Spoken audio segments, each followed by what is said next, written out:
welcome to What in the Hell Am I Doing Wrong? I am your host, Jameelah B. And before we get started, if you haven't already, please subscribe to my channel, like this video, and hit the notification bell. Okay, without further ado, it is a privilege and an honor to have Dr. Gerry L. White with us today.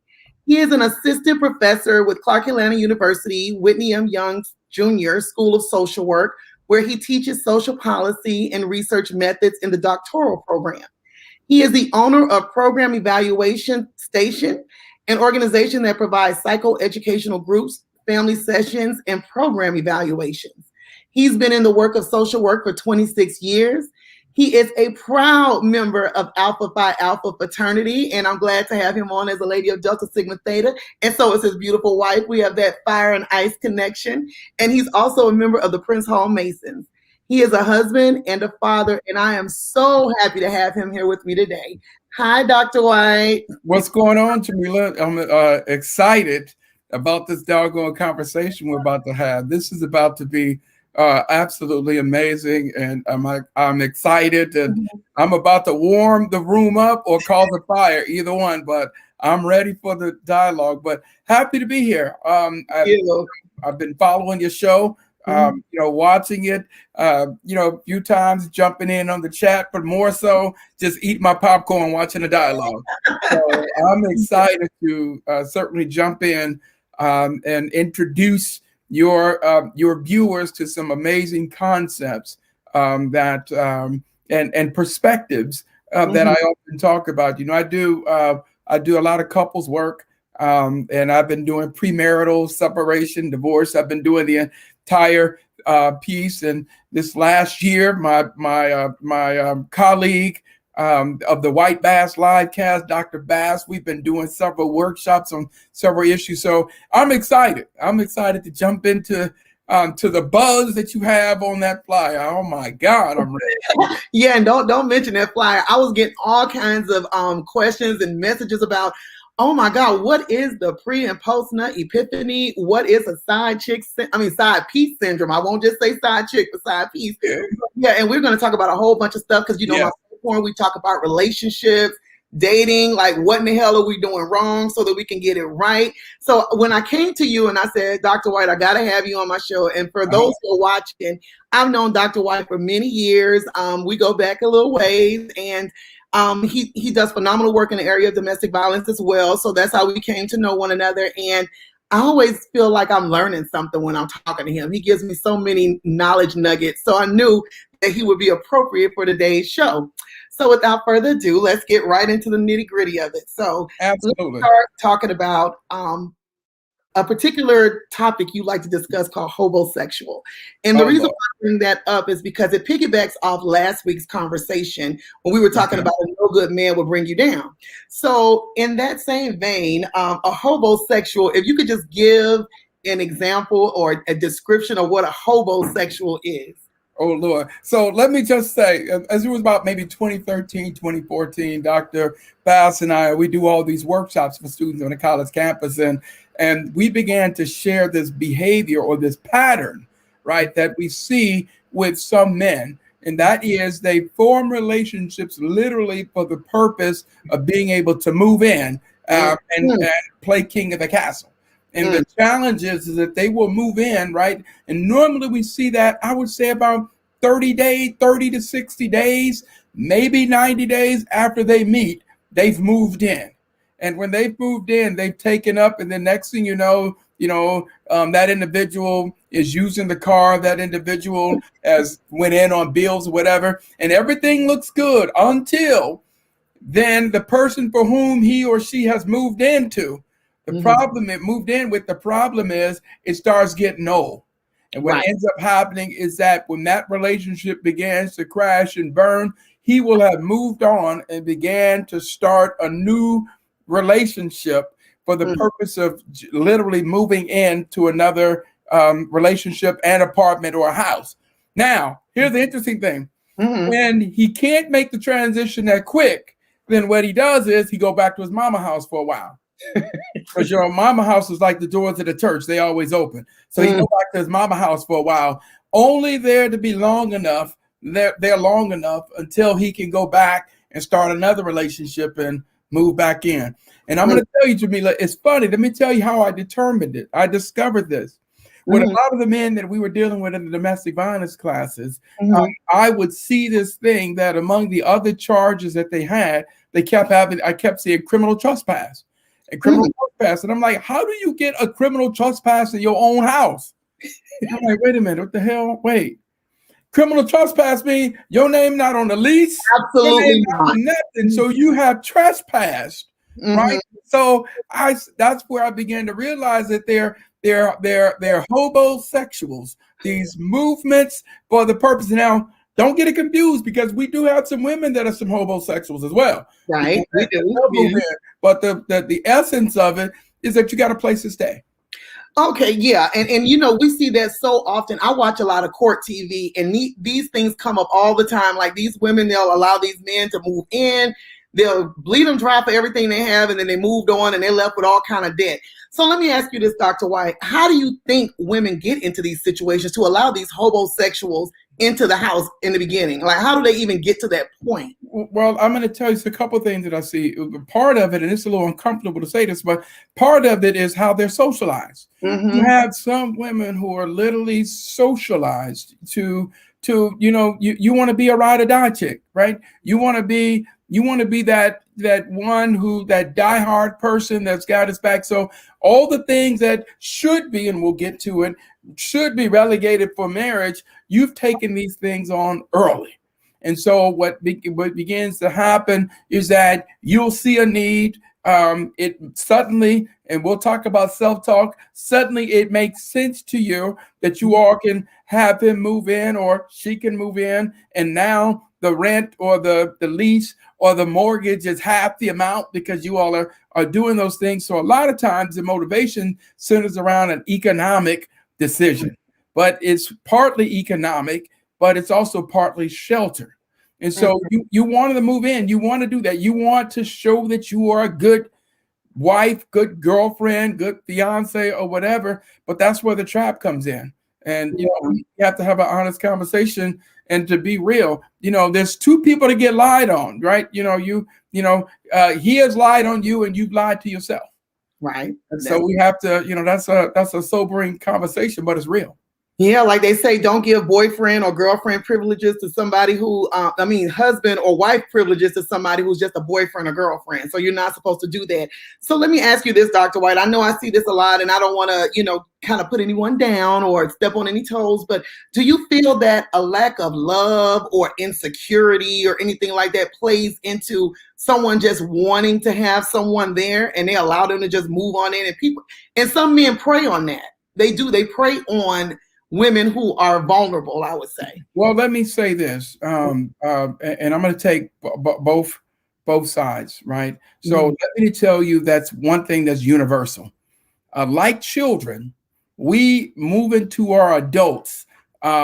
We move into our adulthood and demonstrate the same pattern.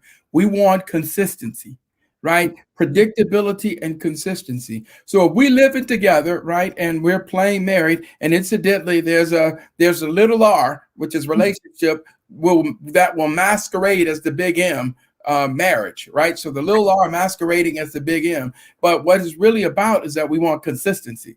So if you're living a chaotic life, if you're loaning for that thing that is predictable, right? And then you see it. And a lot of times we will confuse the notion of love, but the truth is you're just emotionally invested. And so it's almost like we fall into it because it's almost like someone who's addicted to gambling. And then they go to Las Vegas and they start losing. And then they say, I'm gonna turn that Ferris wheel one more time. I'm gonna play one more game. I gotta win my money back. And so you become invested of trying to make yourself whole. Well, we see that same thing in relationships. You get emotionally invested and then you continue, even though you see the results are not coming out the way they should, you continue to become emotionally invested. And what we do through self-talk, we call it love.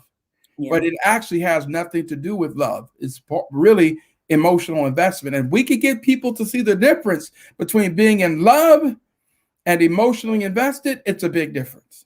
And I think that happens a lot. If people could see the difference, they wouldn't be in these predicaments. So, in seeing the difference, how can you see red flags immediately of of a potential homosexual? Like someone, if you could see like the red flags before they even get one foot in the door, what are some of those red flags you can see if this person has this particular characteristic about them, and that's their goal and their motive to woo you so that they can have shelter?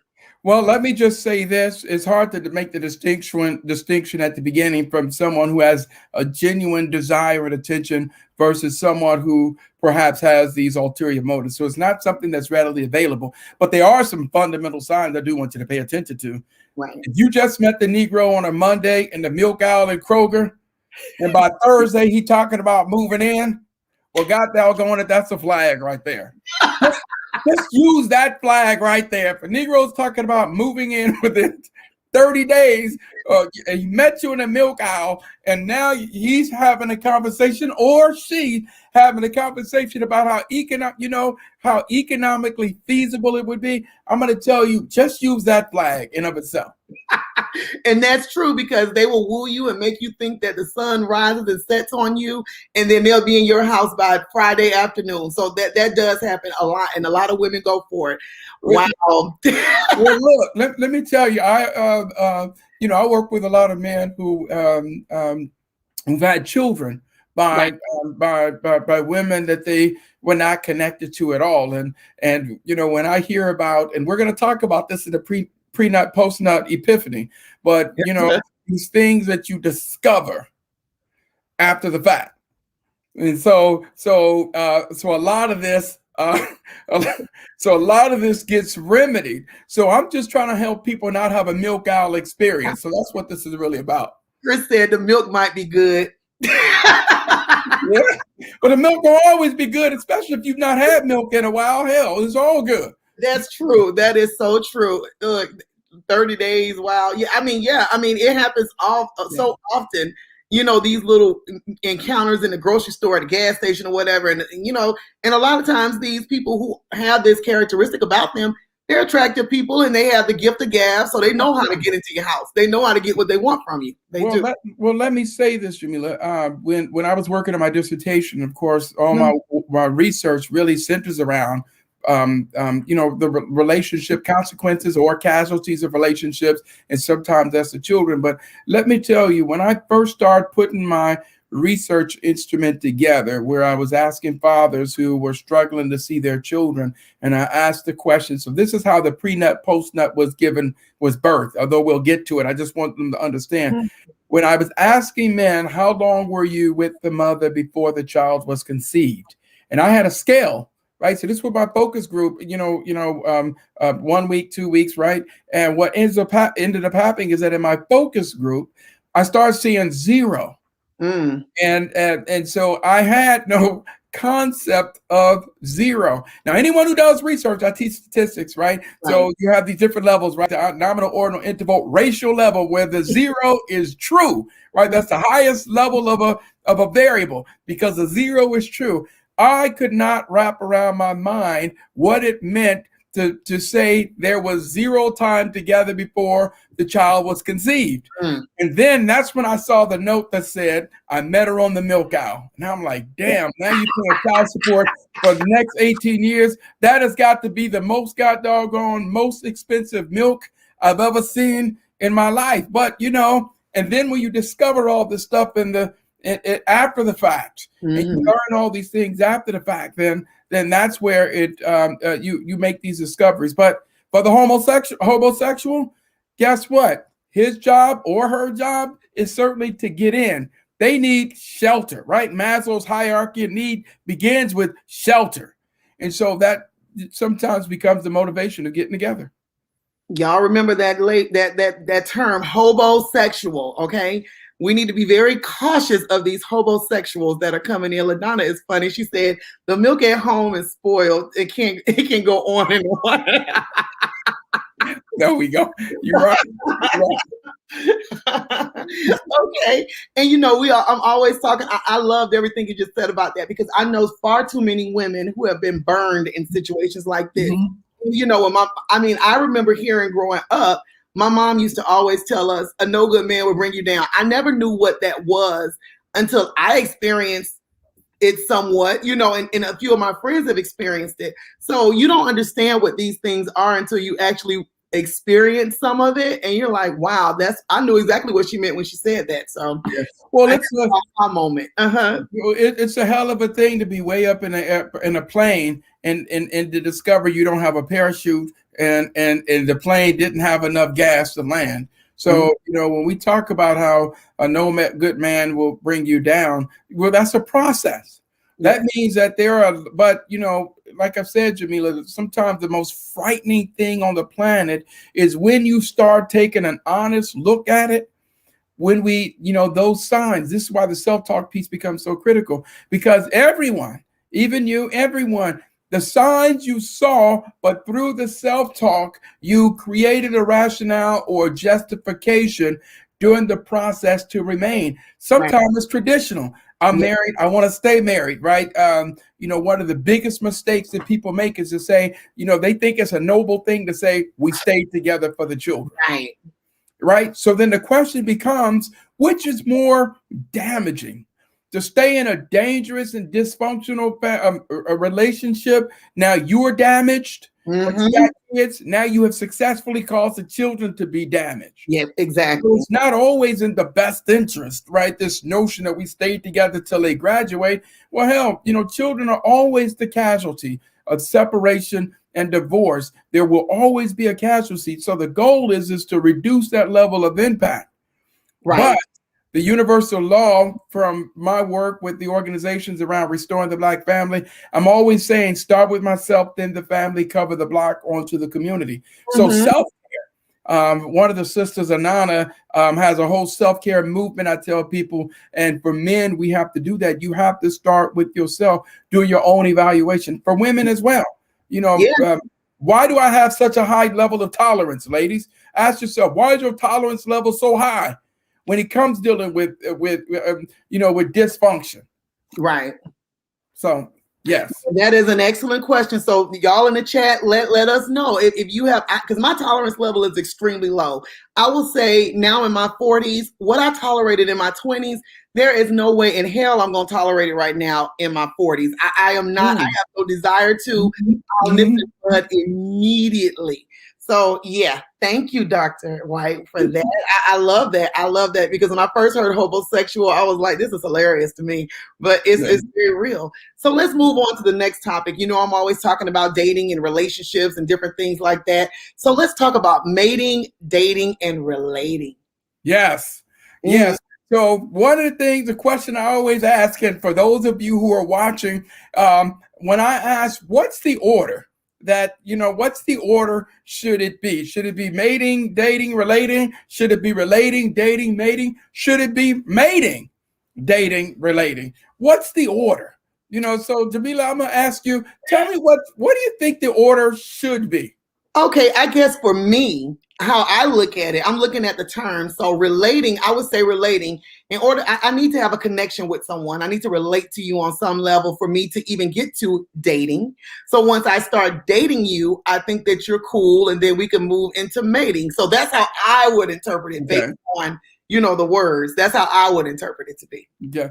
Well, I tell people that now, how do you think it is in society in general, beyond Jameelah? How do you think it is in society? What's the order that you think we see in society? I think Stacy, she said relating, dating, mating. Good. Stacy, you right on point. But then the question is, I like that, but how do you think it really is? And in today's young relationships, what's the order do you all think it's in today? What would you say, Jameelah? The order it's in today? Yes. We starting with mating. Yes, right. With mating, we're starting, like LaDonna said, mating, relating, and then dating. I would say we're starting with mating because a lot of people are not even taking the opportunity to figure out, do I know this person? Do I like this person? They don't even date anymore. They go a sexual relationship. So that's how it to be. So here we go, y'all. We get ready to get to this pre-nut, post-nut. I'm telling you, because this is kind of the lead-in. So let me kind of operationalize these things, right? So even Camila said mating, dating, and relating is the order today, right? So here's the interesting thing that I want you all to see. Look at this. Everybody's saying mating first, mating first, mating first. Yeah, that's really how it is. So we learned that there's a difference between the is versus the ought, right? A lot of times when we ask, people are saying the ought. Right, but before you can have a conversation about the ought, you have to deal with the is, right? Okay. So here's the interesting thing. Number one, when it comes to dating is not limited by, dating. There are no time limits on dating. You can meet someone on today in the milk aisle, and you all can start dating that night. So that's one thing about dating, right? No rules associated with it. Mm-hmm. Mating, the same thing, right? You can meet somebody in the bread aisle, right? Mm-hmm. By 5 o'clock, y'all somewhere mating. So there are no prerequisites or requirements for the mating. Hell, you got needs, right? You know, that's one of the things that are pre-programmed in our DNA, right? We're no different than all of the other animals that God has anointed to recreate itself. So the mating is natural. However, the matter of relating, here's what I need you all to understand about relating, right? So y'all need to write this down now, right? Relating is not bound by time, right? You can't speed up relating, you can't slow down relating.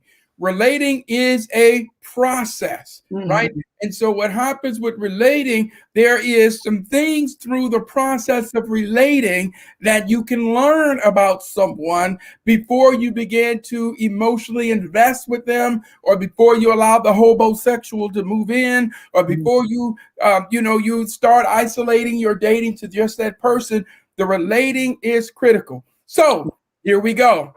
All right. So the reason why I refer to it as a pre-nut, post-nut epiphany is because the epiphany is a sudden discovery. It is a realization, right? It's the eureka moment, right? That means that the shit you done discovered right in that moment. It is called an epiphany, right? On cartoons, it's the light bulb over your head, right? So you done had the epiphany, right? The problem is that the epiphany occurs in the post-nut. So here's what that means. There's some things that you learn in the post-nut that you really could have known in the pre-nut.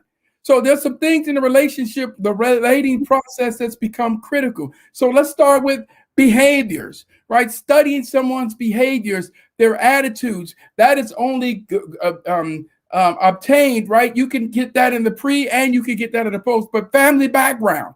You need to know if the Negro has a history of domestic violence. Yes. Brothers, you need to know if she has a rich history in her immediate family of mental health issues, right? So you don't want to get to the post-nut. Y'all done had a child together and all this. Now all of a sudden you discovering that she got mental health issues or you got mental health issues. Erykah Badu said bag lady, right? And so you need to understand that. But the post-nut epiphany, you're discovering this after the fact. Right. You're discovering after the fact that they're terrible with managing money. You're discovering in the post-nut about their spirituality. So what I'm saying, that there are a lot of things in the pre-nut that you need to know before the post-nut. But the problem is we discover these things in the post. Right. But they were there in the pre, but we just chose not to see them. Isn't that what in the pre-nut phase, especially for, you got to say something, Dr. White? No, go ahead. Go ahead. I think as women, a lot of times we try to romanticize. We may see all of these things in the pre-nut, right? But we're trying to say, oh, no, it's not that bad, or he'll change, or it won't be like that once it goes down the line. So do you think those are factors? Right. So the sister's post-nut epiphany occurs when she realizes that brother has a different definition of what love is, or even the intimacy act, the meaning behind the intimacy act. So because you failed to understand that and you made it all the way to the post-nut to discover that, you think, sisters, because you laid with him and it was a memorable, emotional, spiritually uplifting, as Dr. Bass says, that the moment before the orgasm, you enter a temporary psychotic state where your senses are heightened, your smell is gone, your hearing, you undergo a certain level of being deaf for that moment. And then what happens is when you at the plight of that, and then you have the orgasm and you come down, and this is what happens to some of y'all. Then the post nut has happened. You way up there. I love this brother, man. He's good, and blah, blah, blah. And you nut. And then all of a sudden you go, what the hell am I doing with this Negro? I'm better than this. My value. I'm worth more than this, right? And so all of a sudden, moments after that, your post-nut epiphany has brought all these things into mind. This Negro ain't had a job. He kept a job in 3 years, right? So now you having this post-nut conversation with yourself, but everything that you realize now in that moment was present in the pre. What happens is through self-talk, we choose not to see it. We choose not to actually evaluate it. But, and really, I talk about pre-nut, post-nut, but there's a serious side, because right now, Dr. Bass and I, with the research that we're doing and the work that I'm doing right now on an article that I'm looking at predictors of relationship longevity and predictors of parental involvement among fathers. And what I'm doing is I'm looking at the pre-nut, post-nut, or in the academic term, we say preconception, post-conception, as a predictor of parental longevity involvement. You see what I mean? Because here's what I discovered, right? That the shorter amount of time you all, Dr. Bass called it the dopamine delusional effect, right? I'm telling you, Bass gonna be on here in a moment, right? But so what happens is that when we get there, we start making all these discoveries. You don't need to be in the maternity ward when you discover that that's not her real name. Right? You don't need to have named that child and a junior, and then you discover that there's another junior. Right? Yep. All these things are before us. But the point that I'm making is that the relating process, it is, the role of dating is part of the role of dating, not just the fun to get to know, but it's the relating. It is the intellectual research that you are doing. You asking about any ladies, I'm gonna tell you right now, any brother that has no friends, friends, right? So here's another flag I need you to wave. You meet a brother and he into you, but he has 0 friends. There's nobody that's close to him. Right. So I'm not telling you ladies to run from him, but I'm just simply saying that when you're in the relating phase and the pre-nut phase, hang out around that to understand, because anyone that is not connected to anyone, have no close relationships. Well, sisters, you don't want somebody to be 1 billion% into you. And brothers, you don't want a sister that's 1 billion% into you at the end of a dating, mating, and relating phase. Right. And then again, Dr. White, when you bring that up, I know this may be a little off. They may have friends, but they may be lying to you and telling you they don't have any friends because they don't want you to come around. That's a whole other story for a whole. No, but I love it, because what you're saying is that's part of the relating. Exactly. But I'm going to tell you, if you're I know some of these brothers watching this right now, I'm probably going to get some death threats. But, brothers, ladies, what I'm saying to you is that this is why the relating process is so critical, because the pre-nut, there's so many things that you need to understand in the pre-nut, because a post-nut epiphany is crazy. And I'm going to tell you, let me just share this, Jameelah. And one time I was doing counseling with this court-order couple around visitation. And the father came to me first. I had to see the father first, right? This referral came through the school system because of the child. Mm-hmm. The father says, Dr. White, you don't understand. My baby mama's crazy. She crazy. And the whole process of the assessment, if I could have just put one thing, she crazy.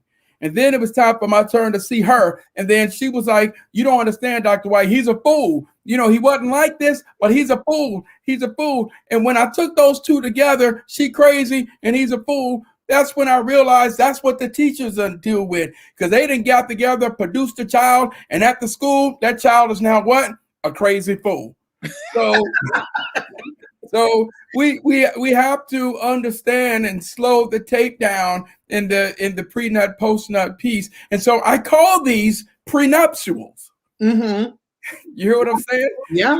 Prenuptials is what I'm talking about. That's the vows and the commitment that you're going to make to yourself, that there are some things that you need to understand so that you can depart when need to. Again, you meet a brother, y'all done went out on 2 dates, right? And then all of a sudden there's ownership. And there's a problem because there is an incredible hypocrisy that we have in society. Because if a woman sees, if a man goes out with a woman here and they're just dating and he's out again in public with someone else because he's just in the dating phase, we don't give weight to it. Mm-hmm. But if you see a sister that dated him, went out with him on Monday, went out with somebody on Wednesday, went out with somebody on Thursday, then suddenly she a hoe. Exactly. Right. Exactly. And so we learn a lot, Jameelah, in that process. And I'm going to tell you, the other thing is that a lot of times men are highly emotional. Mm-hmm. And they're far more emotional than women. Mm-hmm. The difference is women's emotions are external. So when a woman is hurt, she will say to that guy, "You ain't nothing." Right? I know, and I'm trying not to cuss. I'm working. God ain't through with me yet, right? Yeah, God working on me too, and I try to keep it kind of clean because my beloved mother watches. So I try. There we go. Oh Lord. Well, guess what? You here because of the nuptial. So hey, that's okay. All right. So my parents were great. My parents were a great union. Yeah. But the thing I wanted to tell you is that when women are hurt, they will direct their pain to that individual. And they will say to him or that hurt him, "You hurt my feelings," right? You did X, Y, and Z. When men are hurt, it's an implosion. And suddenly they universalize their pain. So now, although the woman said, "You're not nothing," when the man is hurt, then he says, "These hoes ain't loyal." So now no women are any good. Right? And so we have to do some work to reconcile this. All of this is understood in the prenuptials. And you know what? I'm glad you brought that up, Dr. White, because I've had these conversations with some of my female friends about the dating process. And for example, like you said, the double standard. If you see a man, okay, if I've gone out on a date with a man and we've only gone out once or twice, no commitment has been established, we're just dating. It's okay if he goes out with someone else because they'll say, okay, y'all are just dating, y'all are not in a relationship. But the minute someone sees me, I'm automatically classified as being a hoe or whatever the case may be. But my friends and I, we were talking about that, the labels and the double standards that are put on women. But at the same time, I feel like more women should engage in that same activity because the ownership and the your mom can read between the lines. Thank you, Mom. Good Lord. the ownership that we place on as women, if we're just dating someone, we immediately go into girlfriend mode with them. Right. And we immediately take ourselves off the market. We immediately just devote ourselves to that one person. And I think that's where we go wrong a lot because we're already committed when this person is still dating. So I think we need to restructure our thought process a little bit as well as women. I think we need to do that. Mm-hmm. And that does vary too, because certainly the older you get, when you're young, you got time. The older you get, you have to be, more. You don't have that kind of time to deal with somebody trying to find themselves. That's the point that I'm always, making. You just don't have that kind of time. But certainly, taking yourself. That's all your stuff. That's your stuff. It's beautiful that you're doing that, but guess what? I tell couples all the time, you have to check in. Where are we? Right? So we are, we just dating. So that's all it is. And I'm telling ladies, I don't care how great the first date is, you need to routinely speak it into existence when you're dating.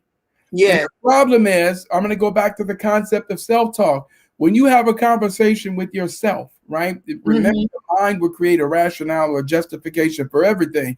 So when you create in your mind that you all have now taken another step forward in this relationship, but you only had that conversation with yourself. So then I don't care if you all have been dating. Remember, relating is not bound by time. So you all can be dating for 3-6 months, but the relating phase, y'all still at the beginning phase of the relating.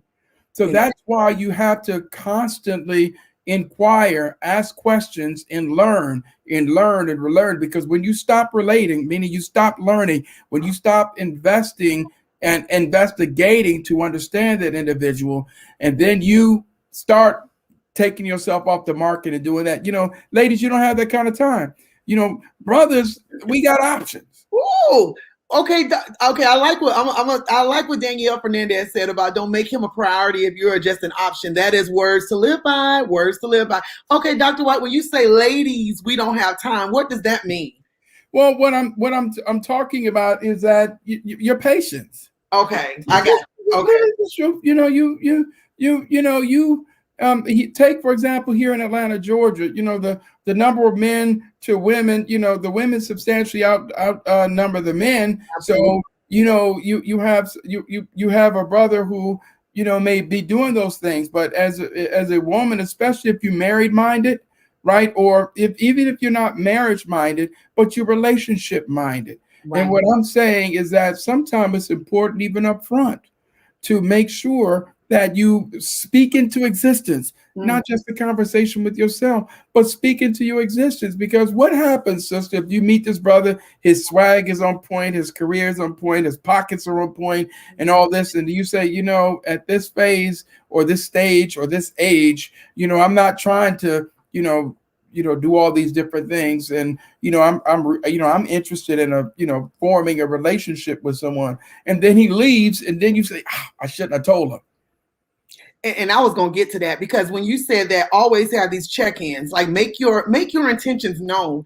I think as women, we have been afraid to do that because of what you just said. Like, we'll feel like we're coming on too strong, and then they'll be like, oh, she's scaring me. She's trying to get married tomorrow. But I don't see anything wrong with asking questions to know where we stand, because I don't want any surprises. I don't want to be assuming we're something that we're not, so. Well, let me tell you, there are a lot of good men out there. There are a lot, and it's so interesting because you got a lot of brothers. You got to understand, when a man has been hurt, right, he tiptoes into relationships. Men don't always recover as fast as women and move into a relationship. And of course, women have a few other things that God gave them that will always, to some degree, be an incentive or a motivation for a brother, right? And so, but the truth is, you have a lot of good men out there, strong men, right? They refer to them as alpha men, right? You have some good alpha men. You have some good, strong men that are out there. But you will only discover them through the relating phase. And that's the point that we are trying to make in the whole mating, dating, relating piece. I like this. Dr. Bass says, but if a man tells the truth and it's not what you want right then, is the game over? So again, like the movie said, you can't handle the truth, right? And so the challenge that we run into is that you have a brother who wants to be honest up front. He may be the same thing. Look, I'm just dating, right? I'm not trying to do that. Well, guess what? That's fine, right? Enjoy the moment. There's sometimes it's really good to enjoy the moment. You can state where ultimately, where your bus is headed, and he can state ultimately where his bus is headed. I need you all to understand this. It just might be physical. That's good too. There's no shame. There's no danger if it's just physical, long as y'all on the same page. But see, okay, when you say that it's just physical, you can go in there and say, oh, it's just physical. It's just physical. I'm not going to get emotionally attached. But I've read a lot of stuff, and you can correct me if I'm wrong. You know more about this stuff than I do. Based on biology of women and men, we're internal creatures. So obviously, once you start that intimate relationship with someone, you're thinking of them on a different level. A man can always keep his feelings extremely platonic, or keep you in the friend zone while he's still getting the benefits of you. But a woman has already leaped over that gate into, oh, that's my man. I want to be with him. I want to build with him.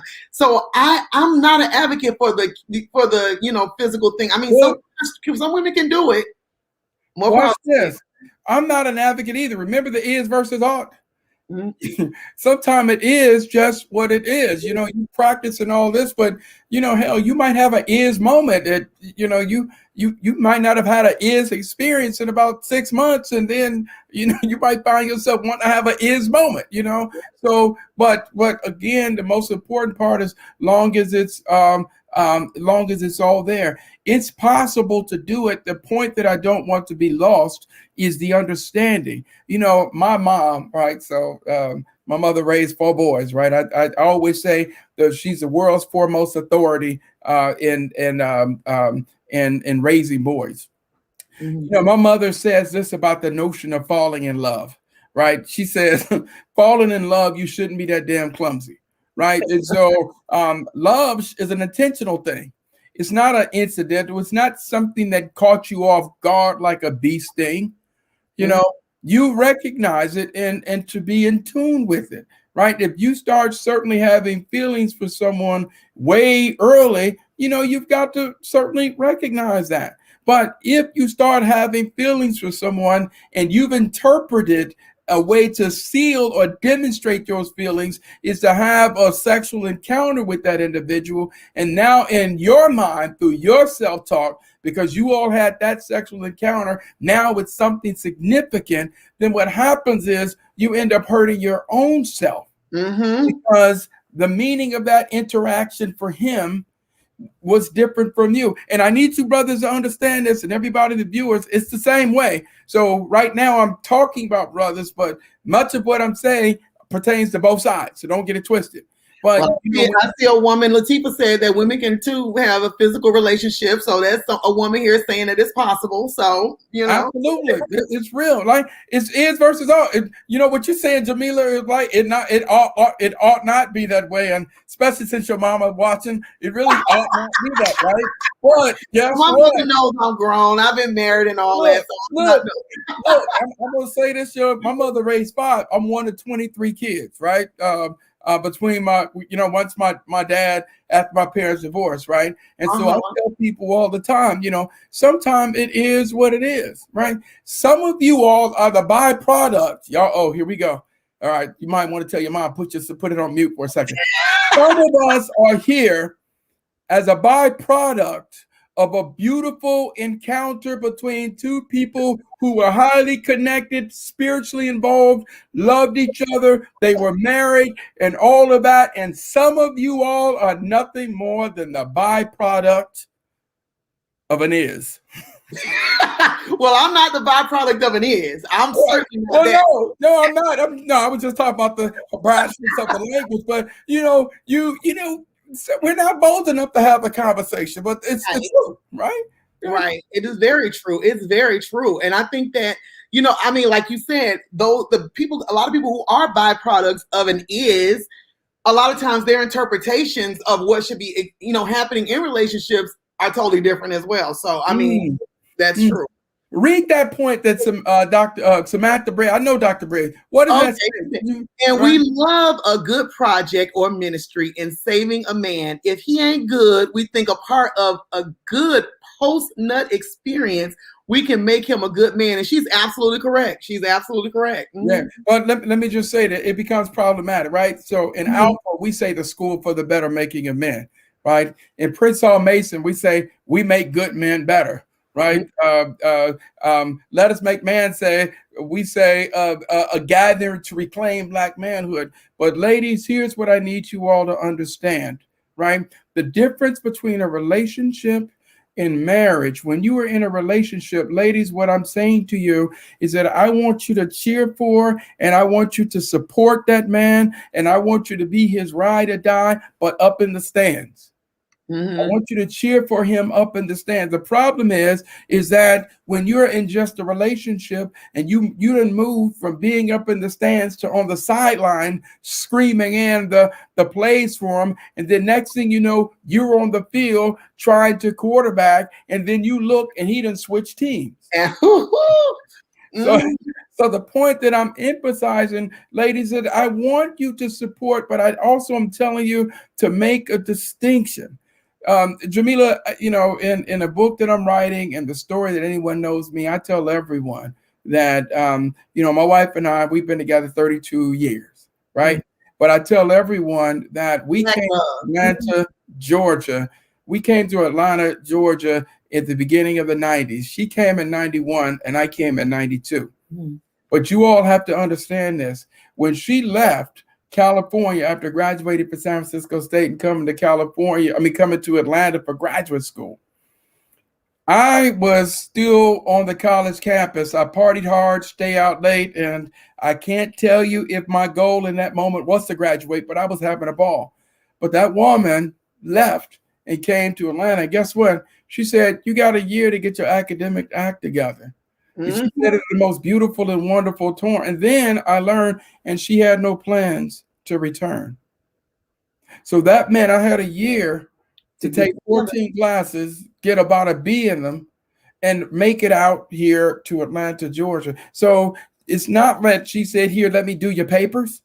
It's not that she said, here, let me take the exam for you. She cheered for me, and it was the most beautiful support. But I tell everybody the whole time we were in undergrad, she never typed the paper for me. And in undergrad, in the early years, I could not type. But she had no problem sitting there watching me do this. And even when I looked at her asking, no, because she had papers to do. And so from an adult standpoint, as adults, I'm saying the exact same thing, is that until you get to that level, everything is in a progression.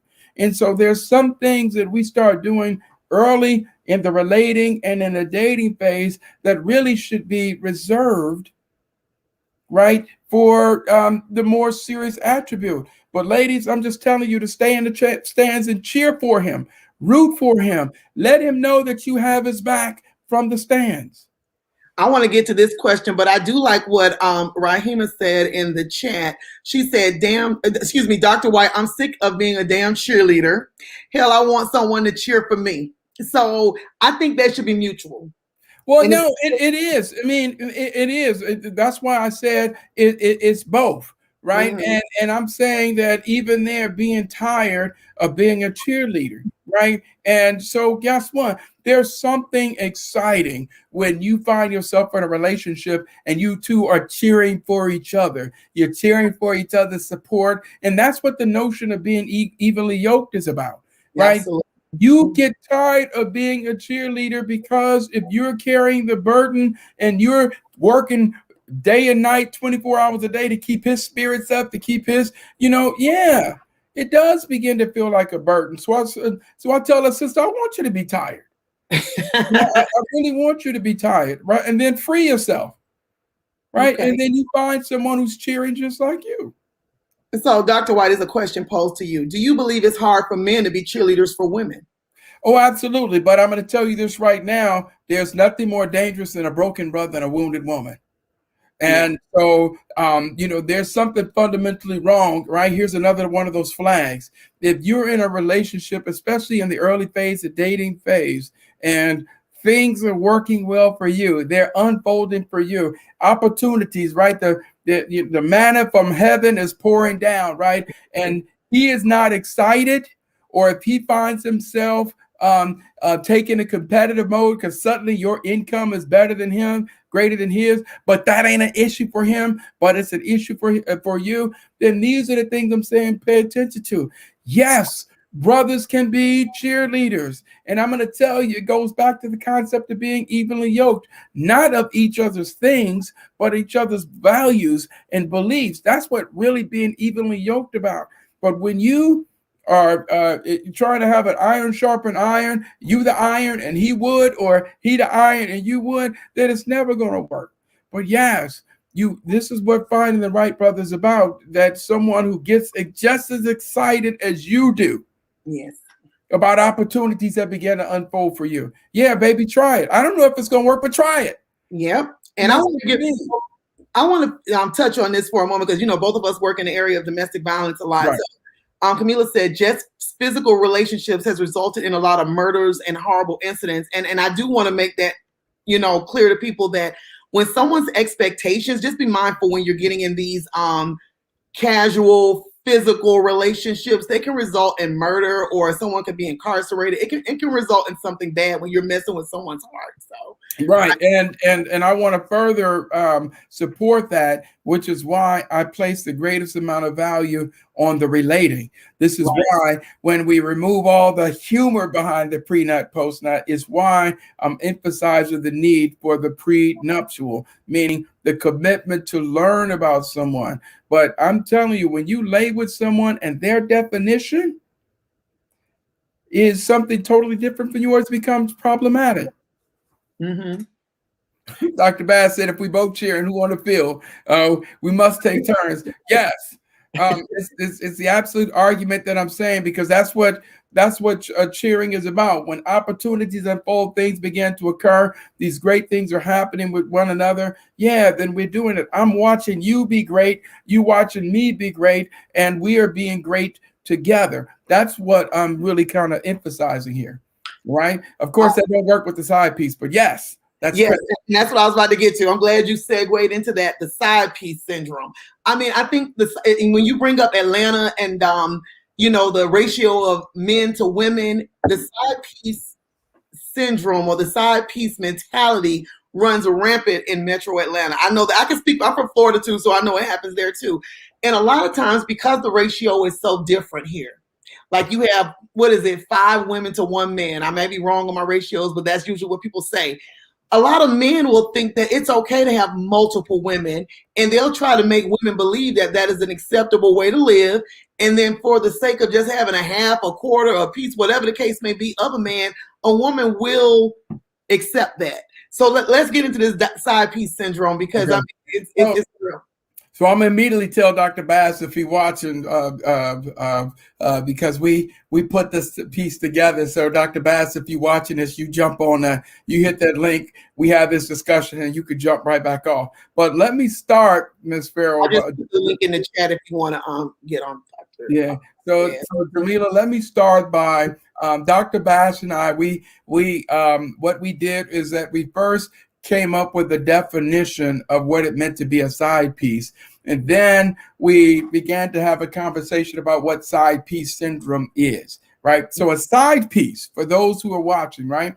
It is a mistress or a manstress. That's what we jokingly say, right? A mistress or a manstress, a person with whom one carries a physical relationship without having the intention of forming a committed relationship, all while in an established committed relationship, right? So that's what being a side piece is. You're in that kind of relationship, but there is no intention of it becoming greater. Now, the challenge that we run into is that if you are the side piece, right? So this is the man or the woman, right? Something begins to happen, right? Because now suddenly there's this hope that you're going to somehow be elevated. And ladies, men, I'm going to tell you this right now, how you enter a relationship will predict how you will leave that relationship. Absolutely. I just need you to understand that if you came in on the side piece train,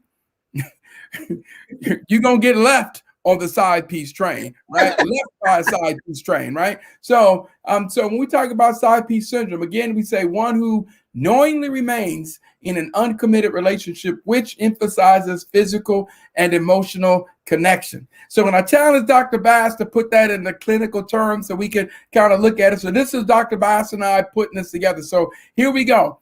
The notion of side piece syndrome. Mm-hmm.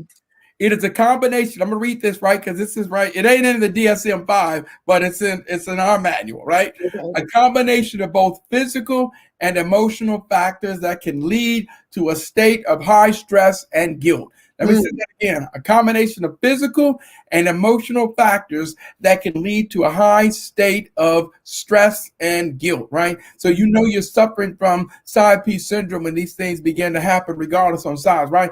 Here are some symptoms that we talk about if we know you are suffering from side piece syndrome, right? Fear, doubt,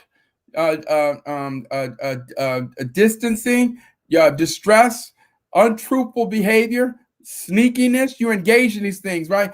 Cognitive duality, right? We call that the inability to gauge right from wrong, right? So now you are cognitively impaired. Another way we put that is that your nose is wide open, right? And so now this side piece, because you got to understand as I move through these, a side piece knows what to do to cause this state, right?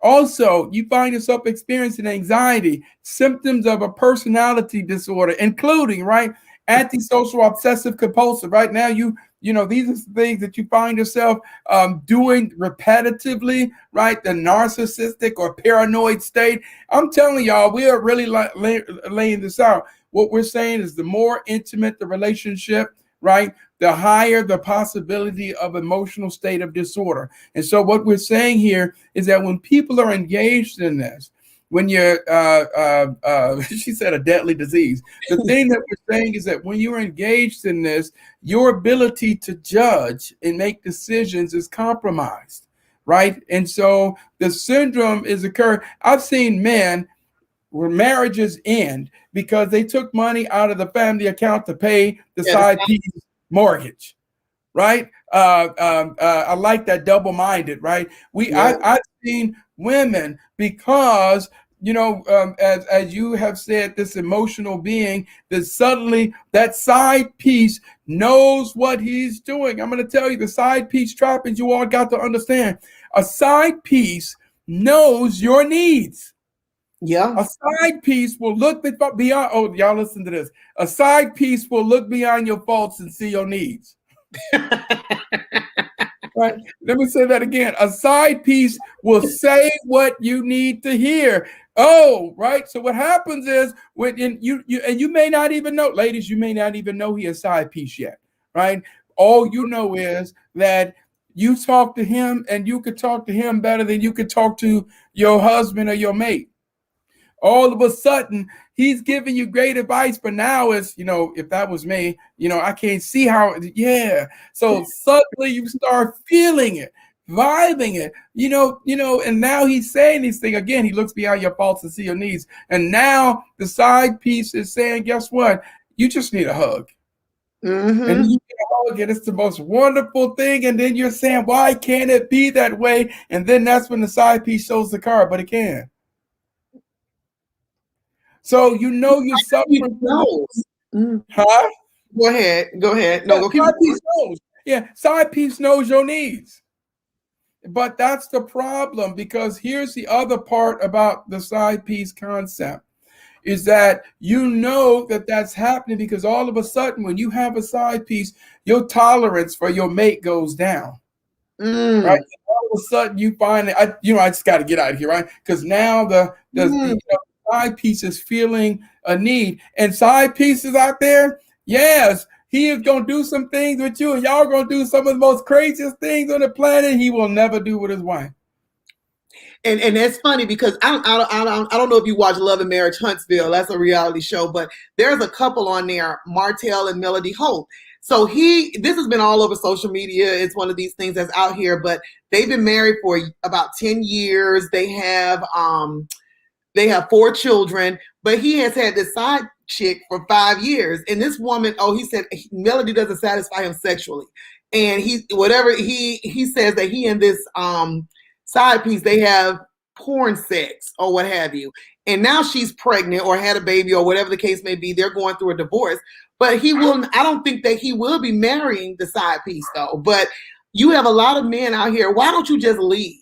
Why don't you just leave the relationship before you allow it to manifest into something that deep? Well, it's the both sides because it's the man, but it's also the woman who is. Right now, we're talking about men with women as side pieces, and again, I'm saying you can have women with men as a side piece as well. I just want to make sure I emphasize that. Right. But yeah, but they won't because of the consistency. Marriage is a consistent thing, right? So I'm not going to give up the consistency. But here's the thing: if I can convince her, right? Just that this is you can't do this, baby. The things that if you're having that conversation and here's the self-talk, and suddenly, ladies, it makes sense to you that you can't do that. Now suddenly, you are the fault. You are the reason why he's doing these things, right? So that's a hell of a psychological acrobatic a notion there that you are somehow at fault for his behavior. Mm-hmm. Or reversed, somehow she is at fault for your right. So this is where we have to be, that only happens. What we're looking at is because it's allowed. And that's the point that I'm saying is that the things that you allow, people will do sometimes what they're allowed to do. And that's a sobering, honest conversation. But I have to emphasize there are so many wonderful, beautiful relationships that are out there. And, the point that I'm emphasizing is that there's so much that we can learn from the people who are doing it well. Right. As opposed to how we are socialized to do. And that is to study the people who are doing it wrong. Right. And I think especially in the Black culture, in the Black community, and I think what Rahima was saying about our culture, our community and our culture, here's Dr. Bass, he's coming on. We glorify the side piece, concept in music, movies, and things like that. So I do want, more Black people to see healthy relationships, because a lot of times we don't. And we talked about that before on the show about historically how, the Black family has been destroyed, and that's a story for another day. But I do want to focus on, and that's why for Valentine's Day, I had Black couples on it are doing well and are happy. So I like to focus on that because I'm glad you said that, because we do have some very beautiful Black relationships happening. So let me say this, just joining us, this is my partner in the clinical crime, Dr. Christopher Bass, clinical psychologist. And Dr. Bass was the one, Jameelah, who really put some meat on the syndrome that we see. So you don't... I ain't put no meat on that bone. I did not put no meat on that bone. And so Dr. Bass teaches one of the most popular classes on the campus of Clark Atlanta University, human sexuality. Right. Now, I always tell people when Dr. Bass, and then over in the sociology criminal justice department, Dr. Simon. But Dr. Bass, when his class opens up, it's like a Prince concert, right? You announce that there's a concert and then it's sold out. So when Dr. Bass opens up on his class on human sexuality opens up, and then all the tickets are sold out and the class is closed. But very quickly, if it's okay, Dr. Bass, Jameelah, if I can have him, Dr. Bass, break down this concept. You talked about the syndrome being of fear and self-doubt and distance and depression. And then you also went to another level and you start talking about some personality disorders. Right. When this happens, that means your nose is way wide open. Break that down, Dr. Bass. Well, first of all, let me say thank you, Jameelah, for having me on here. Dr. White, we always, our partner tag team. So I'm sitting here with my popcorn, excited and watching, everything that's unfolding. Mm-hmm. And the chat. I'm glad to have you on. Thank you. Yeah, the chat was incredible. Mm-hmm. But as it pertains, I'll just sum it up real quick so I can go back to my popcorn and let you all continue. But as it pertains to everything that comes along with being a side piece, you have to understand that there's a lot of fantasy related to that. To Dr. White's point, but there's a correlation or a lack of correlation between a side piece and a spouse. So, when you talk about your spouse, there's a high positive correlation between your spouse and the relationship and responsibilities, but there is no positive correlation between those things and the side piece, because that person is just there for the weekend. That person is just there to fulfill, like you said, Dr. White, every desire, every need that comes about, right? So when you think about the side piece, you don't think about everything that comes along with it. But let me tell you, there are some psychological things that typically occur when you engage in this. Number one, as Dr. White alluded to, there's a high level of guilt. There's excitement, but it's paired with guilt. Mm-hmm. And that guilt, unfortunately, leads to anxiety, depression. You talked about having a double mind or dual-mindedness. So you find yourself in a position where you don't know if you're happy, anxious, hiding, excited, sad. You now compare your partner with the side, and that person never can compete with the history that you have with your partner, but your partner can't, compete with everything that the side has. So now you say something about personality disorders here. Mm. There are several personality disorders that sort of align with the side piece syndrome. Mm-hmm. One of them is the concept of narcissistic personality disorder. Oh, yes. Believing that you can't get caught. Okay. Believing that everything, is going to fly, beneath the radar. Another thing that you have is paranoia. So you can have a significant amount of paranoia that comes along with the sneaking because you're looking around. I call it the rubberneck syndrome.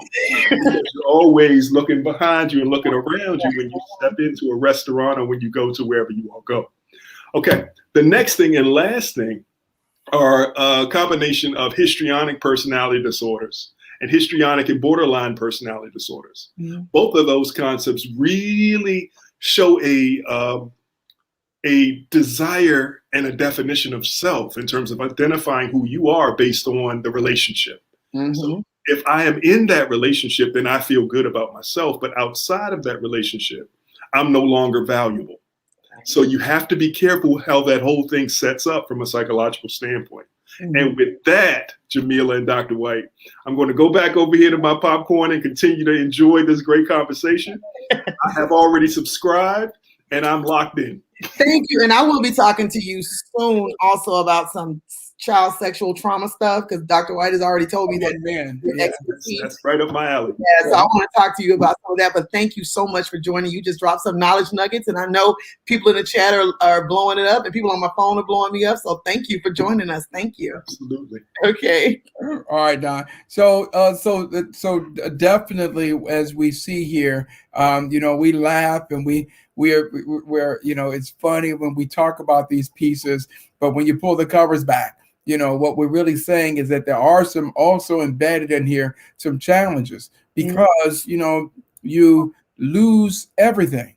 Mm-hmm. So the stakes are high. And that's why I focus so much on what I call the 5 dimensions of self-talk. And one is the mind, the fact that the mind will create a rationale and a justification for anything that you desire. The body. And the piece about the body, it needs water, it needs connection, it needs food, it needs sleep, and it needs intimacy, right? And then number 3 is the heart. And the heart is the most vulnerable aspect of us as human beings. When we arrive here, we are pure love.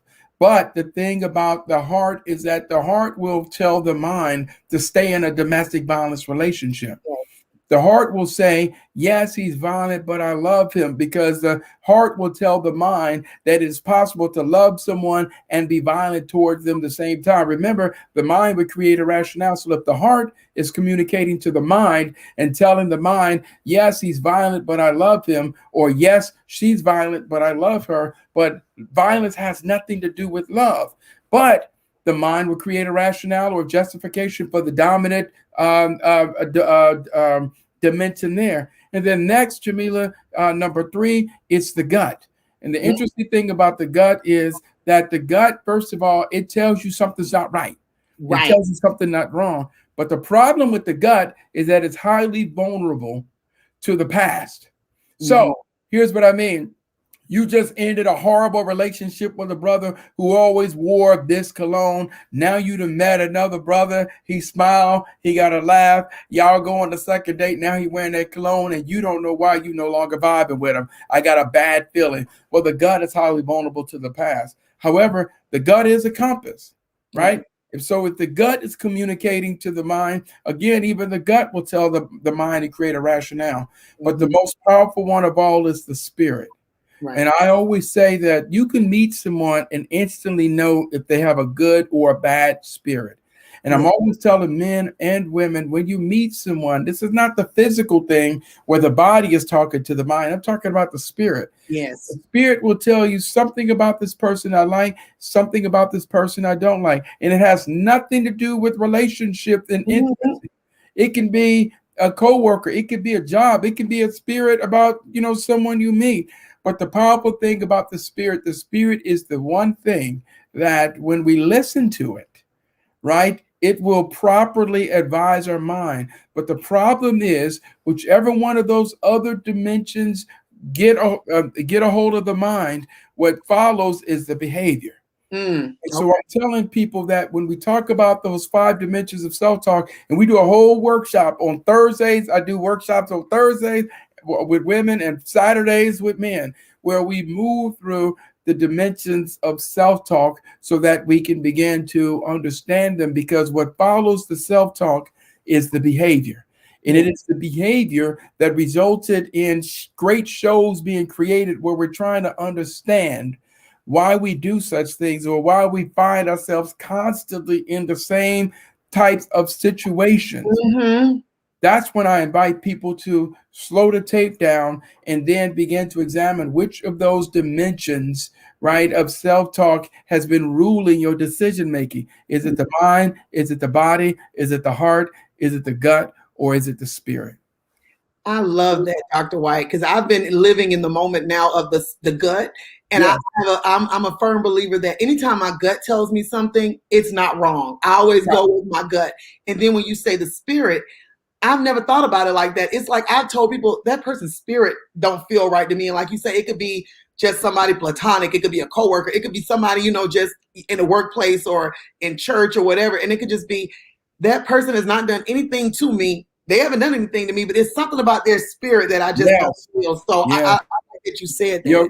Your mama, my mama, your grandmother, they talk about the spirit. And as we get older, we actually develop a stronger relationship with our spirit. And as we begin to get older as well, then find ourselves, you ready for this? Led by the spirit. So this is what we're talking about. The most powerful dimension within us is the spirit, but we try to lead the spirit instead of being led by the spirit. Right. And you're right. I better write that down. I forgot. Look, knowledge nuggets. I'm telling you. I mean, and I like what Danielle Fernandez says. Energy don't lie, and it does not. Because I mean, like I said, I've come in contact with people who they may not have done anything to me, but it's something about their spirit and their energy with me. I'm like, I can't be in the presence of this person. It's something about them I'm not feeling. So and even that, the 5 dimensions, that which flows through the 5 dimensions. Thank you, Danielle, on that. What flows through it is the energy.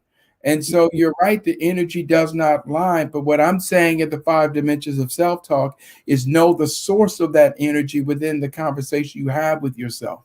Right. You see what I mean? So between the gut and the spirit, Jameelah, what I'm hearing more from you than anything is that you're led by the spirit, right? In the gut. And that's the beautiful thing. When those 2 things begin to communicate with one another, the spirit and the gut, you really, here we go, develop a spirit of discernment. Yes. And that's the problem that we have. So that's why I put all the weight on the 5 dimensions of self-talk, being led by the spirit. And then as you walk and trust it, then you develop the ability to discern. So what does that mean? You can meet a sister or you can meet a brother, and it only take 2 dates. It don't matter how well they wooed you.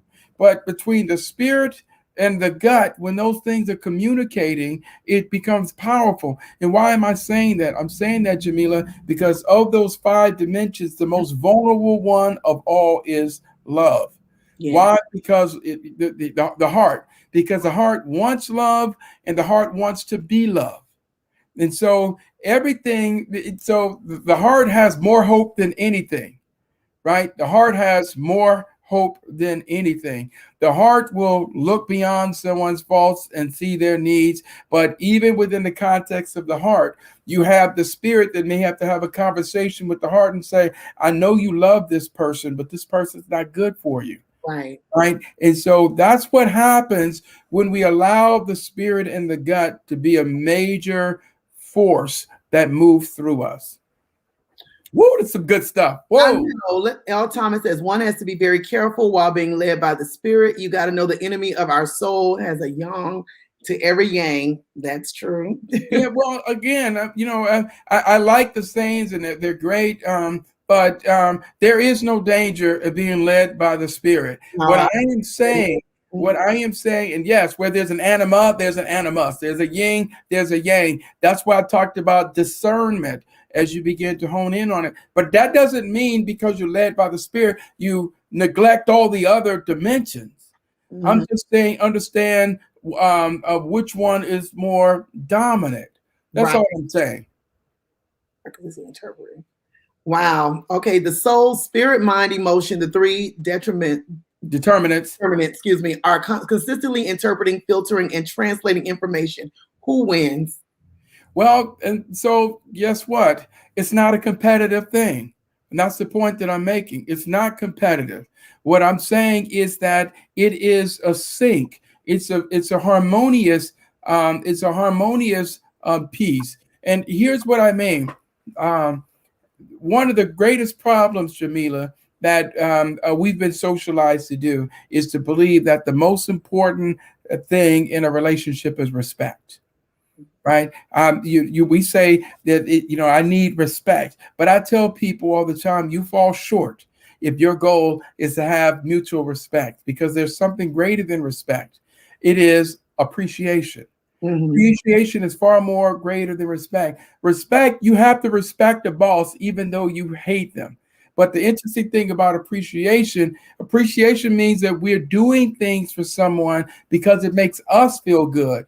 Right? Respect, you're going to do something because I want you to have an appreciation. But appreciation makes us do things, watch this, because it makes us feel good. It's the spirit and it's the heart that says, I want to do this. The greatest story I love to tell is that when I was working for Families First, I never forget one time I came home and I had a horrible day. Why? Because I was about to contemplate with all my degrees. My mind was made up that I was going to throw somebody out of a window. And my wife had to have one of my friends kind of intervene. So I came home.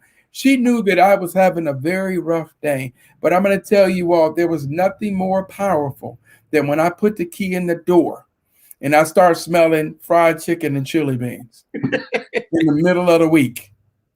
You see what I'm saying? It had nothing to do with anything, but something within her spirit says that I'm going to do this because of appreciation. You see what I mean? And so what I'm saying to you is that when those things are working in harmony, then it results in us taking an honest assessment of the behavior that we're going to engage in, and then you own it. Right.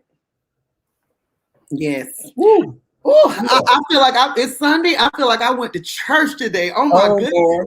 If Dr. Briggs or Dr. Briggs is on, so I saw somebody put up there preach. I'm like, oh, okay. Well, a lot of that. A lot of folks are saying you were preaching. This was a sermon. I mean, I'm full right now. I've been spiritually fed. I have the knowledge in me. I feel like I have the tools to move. Look, we've done the pre-nut, post-nut epiphany. We did the side piece syndrome, right? Hobosexual. We talked about dating, mating, and relating. I'm telling you all, these are all the tools. And I'm going to say, anyone interested in attending any of my workshops, just go to evaluatinglife.com and put it in and say, Dr. White, I want to attend the workshop. Because actually what Dr. Bass and I do, we actually go through these things in detail. So the 5 dimensions of self-talk is really 5 sessions, right, that we do, right? And we also have 7, watch this, we also have 7 characteristics of manhood development, right? These are things that we're saying that are critical for mothers raising sons, where we're saying we need you to instill these 7 things, right? And for women who are meeting men, we're saying that these are the 7 things that among your relating journey, I need you to observe in that brother. So the 7 characteristics of manhood development, we go through those pieces here. But this is where we are. Yeah. And these 7 steps, what is it, of manhood? Yeah, what is 7 characteristics. Who is that open to?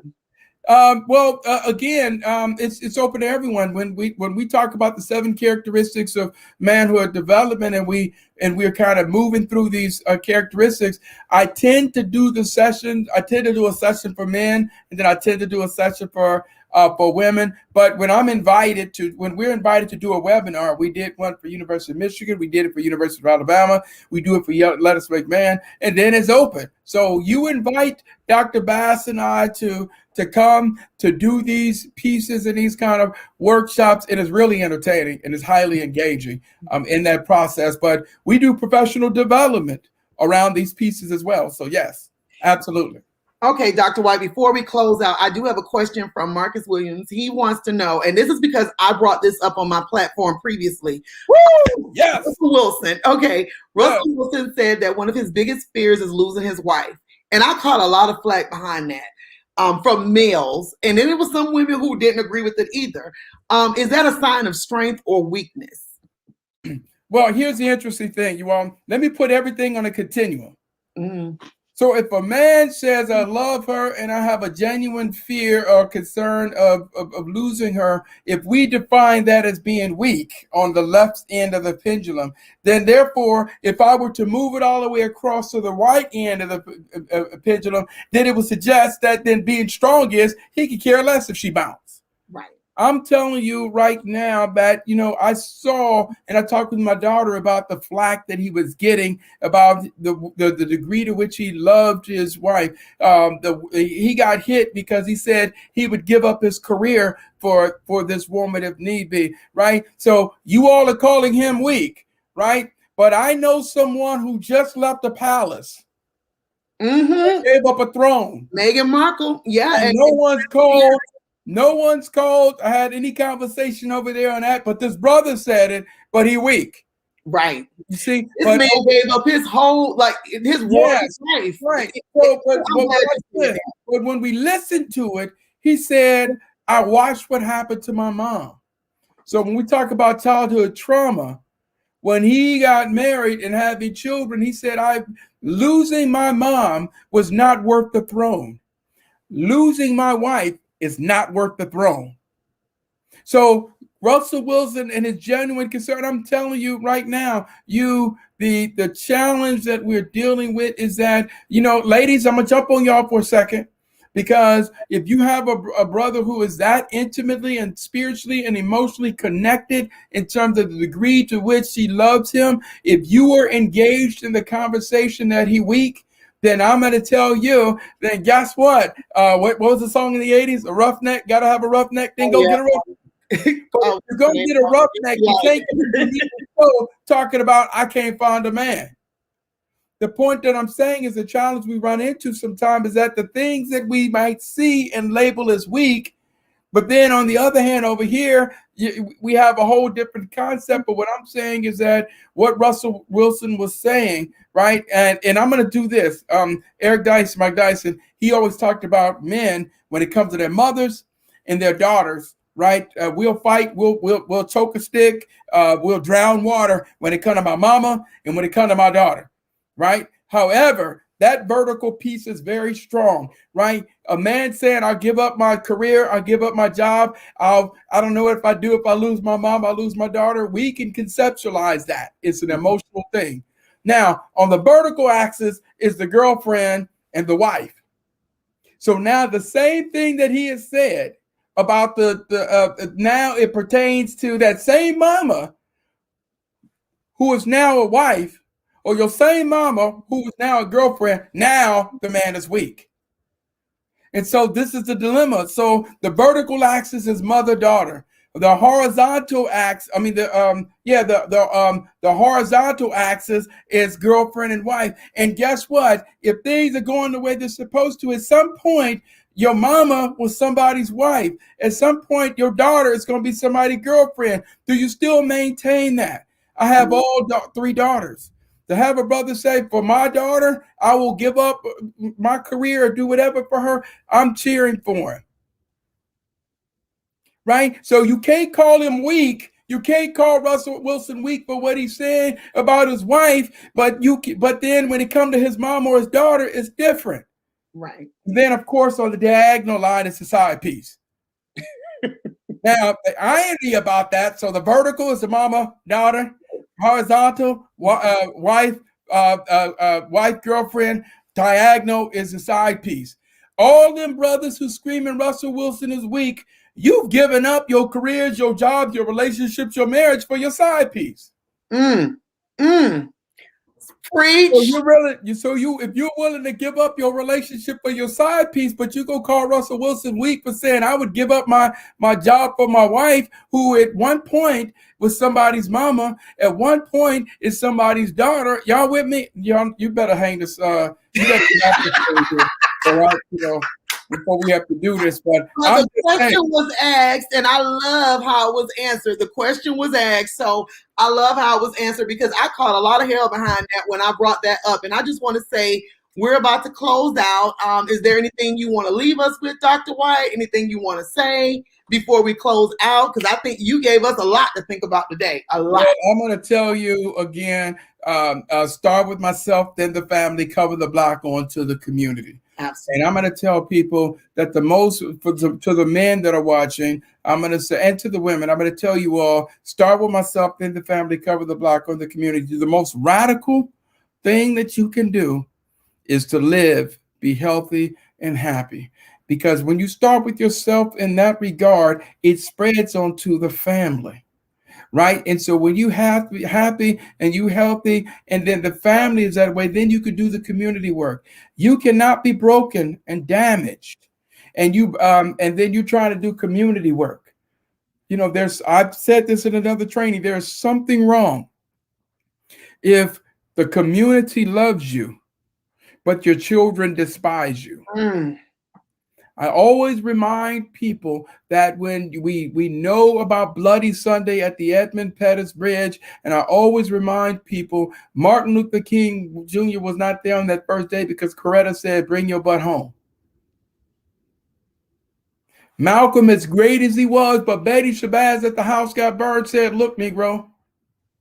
And so the point that I'm saying is that, yes, we will find ourselves making some decisions, but I'm going to tell you there's no greater beautiful balance when you can have someone who loves you and cares for you, that can whisper wise counsel in your ear, and you can heed it and seek to understand it. And ladies, I'm telling you, there are so many brothers out there. I'm almost ready to be a matchmaker because I know these good black men who have lost the hope that there are good black women out there. Well, Dr. White, you know these good black men, send them my way because I have a dating show that's coming up now.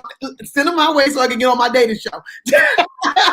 And I just want to close out and say, Dr. White, thank you so much. I want to thank Dr. Bass as well. And I just want to put it out here. These are professors at HBCUs, Clark Atlanta University. So see what minds are there and what was teaching us at the HBCU. So remember that when people are trying to talk down to HBCUs, these are the people that are at HBCUs. And I just want to say thank you for coming on today. If you want to attend any of Dr. White or Dr. Bass's workshops, go to evaluatinglife.com. If you want any information on him, you can always hit me up. I just want to make sure you all like this video and subscribe to my channel before you all leave. And again, thank you for spending your Sunday with me. It has been indeed a pleasure. Thank you, Dr. White. Thank you. I'm telling. Go out and make history. I appreciate it. Thank you. All right. Everybody have a good one.